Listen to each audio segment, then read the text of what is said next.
হতাশার মাঝে আশার আলো। চ্যাম্পিয়ন্স ট্রফির দলে বিবেচিত হননি, টানা অফর্মে আস্থা হারিয়েছেন নির্বাচকদের। কিন্তু বিপিএলে যেভাবে কথা বলছে লিটনের ব্যাট, সেটা নজর এড়ায়নি করাচি কিংসেরও।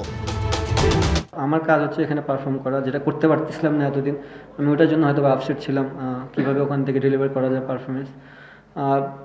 ম্যাচের আগে যে মাইন্ড সেট আপ ছিল, ম্যাচের পরও সেম মাইন্ড সেট আপই আছে।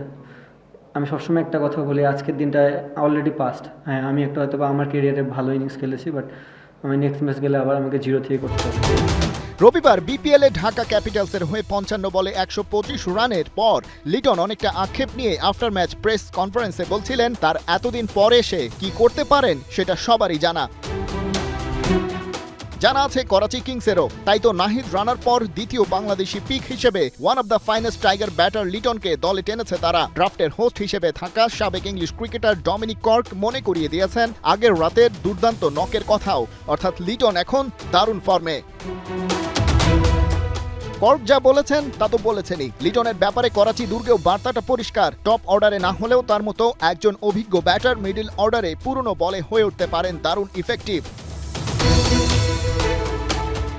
সেই সাথে কেবল এক ম্যাচ নয়, লিটন বছর খানেকের খরা কাটিয়ে রীতিমতো হয়ে উঠেছেন ধারাবাহিক। সিলেট স্ট্রাইকার্সের বিপক্ষে ঢাকা ক্যাপিটালসের হয়ে খেলেছেন 73 রানের ইনিংস। মোট 6 ইনিংসে 240, প্রায় 50 গড়ে স্ট্রাইক রেট 160 ছাড়িয়েছে। তবে টুর্নামেন্টের বাকি আরও খানিকটা পথ দেখা যাক।